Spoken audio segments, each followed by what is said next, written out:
आइए आज आप सब सुनेंगे निर्जला एकादशी व्रत की कथा। आप सभी भक्तों को निर्जला एकादशी व्रत की ढेर सारी शुभकामनाएं। आप सभी के जीवन में लक्ष्मी नारायण की कृपा से आप सभी को सभी प्रकार के सुख और समृद्धि की प्राप्ति हो।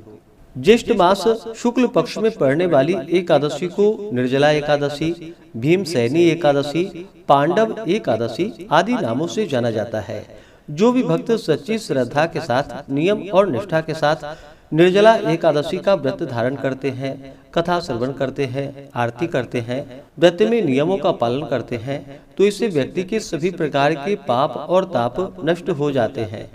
निर्जला एकादशी का व्रत वर्ष की सभी 24 एकादशियों का पुण्य फल प्रदान करने वाली है। इस व्रत के प्रभाव से स्त्री हो अथवा पुरुष सभी के मंदराचल जैसे भीषणतम पाप नष्ट हो जाते हैं। तो आइए सुनते हैं निर्जला एकादशी व्रत की कथा। तो बोलिए प्रेम से भगवान विष्णु की जय, माता लक्ष्मी की जय, एकादशी माता की जय। बहुत समय पहले की बात है। एक समय महर्षि वेद व्यास जी महाराज युधिष्ठिर के यहाँ संयोग से पहुँच गए। महाराज युधिष्ठिर ने उनका समुचित आदर सत्कार किया, अर्घ्य और पाद्य देकर सुंदर आसन पर बैठाकर षोडशोपचार पूर्वक उनकी पूजा की। जब महर्षि सब प्रकार से निश्चिंत होकर बैठ गए, तब भीमसेन ने हाथ जोड़कर उनसे कहा कि हे भगवान, मैं बड़ी आपत्ति में पड़ा हुआ हूँ, दया कर आप मुझको इस आपत्ति से बचाइए। भीमसेन के ऐसे वचन को सुनकर महर्षि व्यास हंसते हुए बोले कि हे भीम, क्या बात है, निसंकोच तुम मुझसे कहो। भीम ने कहा कि हे प्रभु, महाराज युधिष्ठिर, धनुषधारी अर्जुन, विचारवान सहदेव और बहादुर नकुल एवं सौभाग्यवती महारानी द्रौपदी इत्यादि सभी लोग एकादशी का व्रत करते हैं और मुझे भी विवश करते हैं कि तुम भी एकादशी का व्रत करो। महाराज, आप तो जानते ही हैं कि भीमसेन का जीवन अन्न पर ही आश्रित है। एक दिन भोजन न करने की बात तो अत्यंत दुष्कर है। एक क्षण भी बिना खाए नहीं रह सकता। तब आप ही बतलाइए कि किस प्रकार यह मेरा धर्म संकट दूर हो। भीमसेन के ऐसे वचन को सुनकर व्यास जी ने कहा, मानव धर्म की संपूर्ण कथा मैं तुमको सुना चुका हूँ, साथ ही वैदिक धर्म की कथा भी तुम्हें सुना चुका हूँ, और यह भी बतलाया और समझाया है कि कली काल में वे समस्त धर्म कार्य करना असंभव नहीं तो कठिन और दुष्कर तो जरूर है। अस्तु मानव जीवन के कल्याण के निमित्त मास मास की कृष्ण पक्ष एवं शुक्ल पक्ष की एकादशियों का व्रत अवश्य ही करनी चाहिए। बिना इन व्रतों को धारण किए प्राणी मात्र का कल्याण नहीं होता है। महर्षि व्यास के ऐसे वचन को सुनकर भीमसेन अपनी धर्म भीरुता के कारण बेत के समान कांपने लगे और अत्यंत ही भयभीत होकर बोले कि हे प्रभु, यह तो ठीक है, परंतु व्रत का रखना और भूखा रहना तो मुझे मृत्यु से बढ़कर है, सो भी हर महीने में 2 बार। हे भगवान, अब आप कोई ऐसा व्रत बतलाइए कि जिसमें ज्यों त्यों कर एक दिन भूखा रहकर ही मैं पापों से मुक्त हो जाऊं।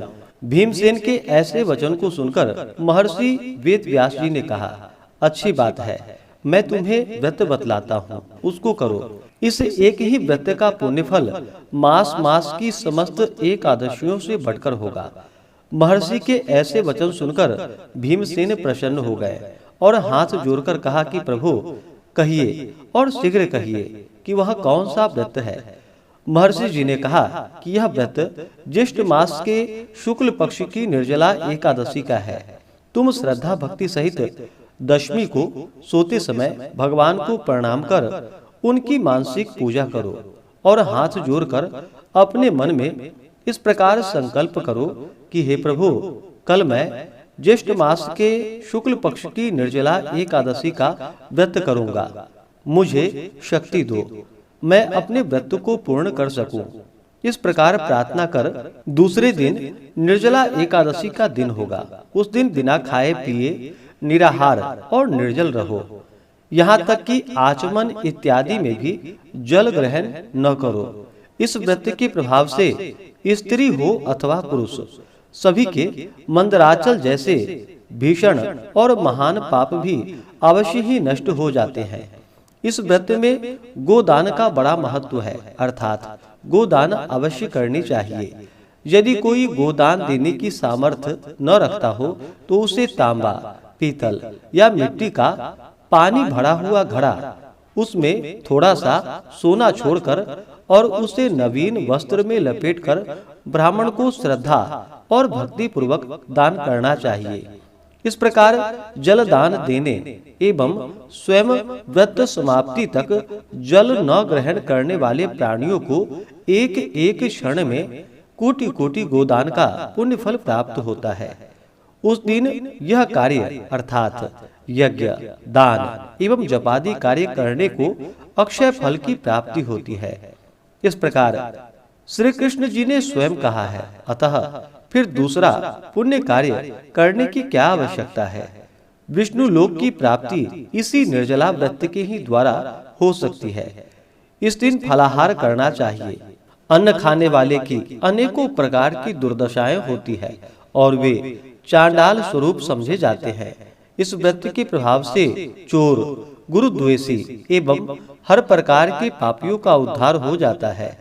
श्रद्धालु स्त्री एवं पुरुषों को विशेष कर्तव्य उनका यह है कि शेष शैया पर स्थित श्री विष्णु भगवान की भक्ति पूर्वक पूजा एवं धेनु दान तथा ब्राह्मणों को मिष्ठान का भोजन कराकर दक्षिणा देकर संतुष्ट करना चाहिए। निर्जला व्रत रखने वाले को गौ, वस्त्र, छत्र, शैया, कमंडलू आदि वस्तुओं का प्रेम पूर्वक भक्ति सहित दान करना चाहिए। उपाहन दान करने से स्वर्ग गमन के हेतु स्वर्ण विभूषित रथ प्राप्त होता है और जो इसको भक्ति पूर्वक श्रवण करता है तथा कीर्तन इत्यादि करके रात्रि जागरण करते हैं, वे मनुष्य बिना विघ्न स्वर्ग को प्राप्त होते हैं। तो बोलिए प्रेम से भगवान विष्णु की जय, माता लक्ष्मी की जय। इस बार निर्जला एकादशी का व्रत 2 दिन पड़ा है। 6 जून को गृहस्थों के लिए और 7 जून को वैष्णवों के लिए एकादशी का व्रत है। एकादशी तिथि प्रारंभ समय 6 जून 2025 दिन शुक्रवार सुबह 6:34 और एकादशी तिथि की समाप्ति 7 जून 2025 दिन शनिवार सुबह 4:50 पे एकादशी तिथि की समाप्ति है और द्वादशी तिथि की समाप्ति 8 जून 2025 दिन रविवार को सुबह 7:20 पे द्वादशी तिथि की समाप्ति है। हरिवासर समाप्त होने का समय 7 जून को सुबह 11:28 पे हरिवासर की समाप्ति है। तो व्रत का पारण 6 जून को व्रत धारण करने वाले पारण करेंगे। 7 जून को पारण का समय दोपहर 1:44 से शाम 4:31 तक होगा और 7 जून को व्रत रखने वाले 8 जून को व्रत का पारण सुबह 5:25 से सुबह 7:15 तक व्रत का पारण करेंगे। इस व्रत का पारण तिलेन पारणम, तिल से व्रत का पारण है। यह संभव ना हो तो आप जल, फल या तुलसी दल से व्रत का पारण करें। तो आशा करता हूँ कि यह जानकारी आपको अच्छा लगा हो। इसी प्रकार से ज्ञानवर्धक जानकारियाँ प्राप्त करते रहने के लिए, व्रत पूजा के बारे में जानने के लिए, कथा को सुनने के लिए चैनल पे अगर आप पहली बार आए हैं तो चैनल को लाल बटन दबा करके सब्सक्राइब करें, साथ में बेल आइकन घंटी को दबाएं ताकि आने वाली वीडियो का नोटिफिकेशन आपको समय से मिलता रहे।